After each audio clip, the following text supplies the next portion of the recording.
What's up, guys? We got another one here for you. We're gonna show you guys how to take out the air out of the cooling system on it.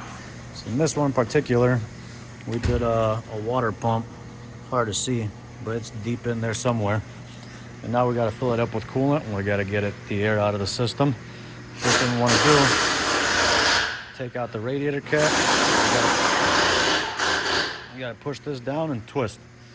And we'll leave that out to the side. And what we use is this spill-proof funnel kit. You guys can get this online somewhere, or probably your local parts store will have it too. And this is the kit that it comes with. So we got this different colored adapters here, which is nice because it shows us which cap goes with which adapter. So we'll try this green one.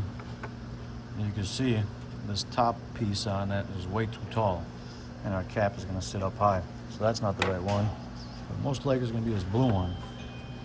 So yeah, we want this this edge here to sit right above the neck of the radiator. And then we'll get our blue cap. And that guy, after you tighten up the cap, wiggle this around, make sure that's not loose in there. If it's loose in there, it's gonna leak. All right, then we'll put our funnel, and we're gonna use this to close it off later. Put it to the side for now. Well, what we want to do, you guys can use either Toyota OEM fluid, or you can use universal fluid. And we want to fill this up until right above this rim here on the bottom. And now we just want to fill it up enough to where we see the bubbles stopping on it. We'll let it suck some of that down.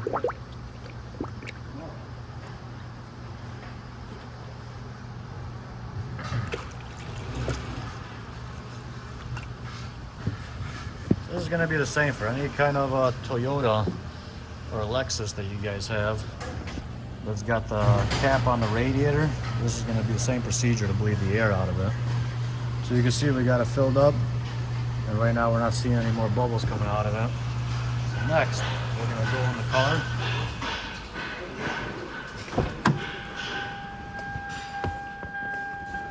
And we're going to start it up.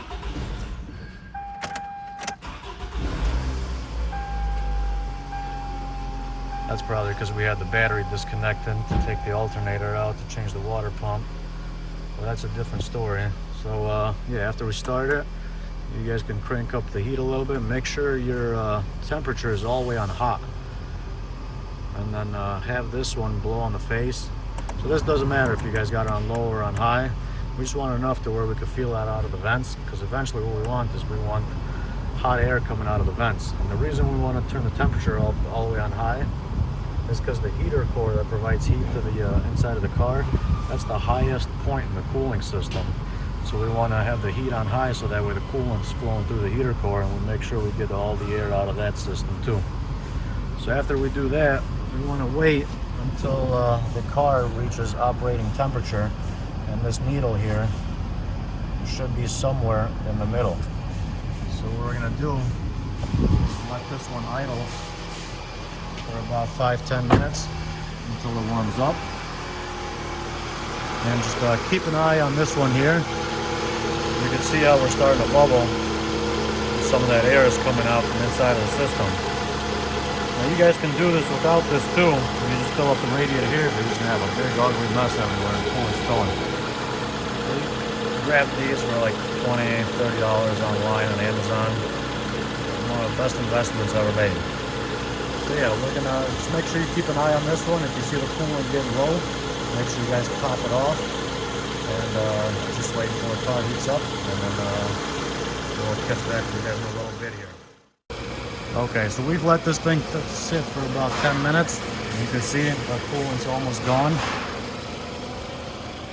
So yeah, first thing we want to do is make sure we got enough coolant in there, and then come in the car. You can see our temperature's almost in the halfway. But feel your vents, make sure you guys got heat coming out of them.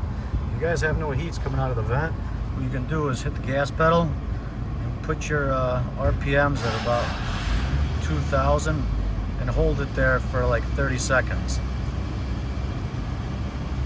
And what that'll do is that'll get the water pump to push the coolant through the system with a little more pressure and get it through the heater core and get all the air out of the heater core so we get heat coming into the car. So in this case, we already got good enough heat over here, so no need for that. We got pretty much all our air out of the system. So at this point, you can shut the vehicle off.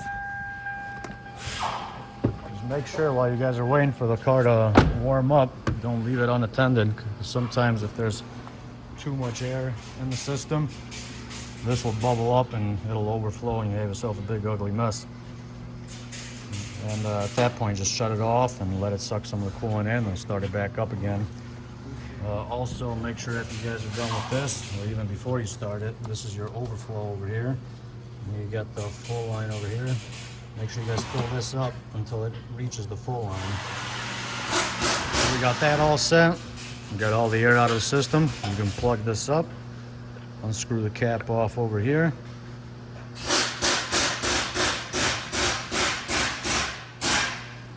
We'll leave this to the side for now. You guys can put that in your coolant bottle. Make sure we take our gasket for the tool. And put the radiator cap on here. And easy as 1, 2, 3. If you guys did drip some coolant off inside of here, what you can do is take a bottle of washer fluid for the wipers, for the windshield, and just dump that in here and let the car run, and it'll clean and burn all that stuff up.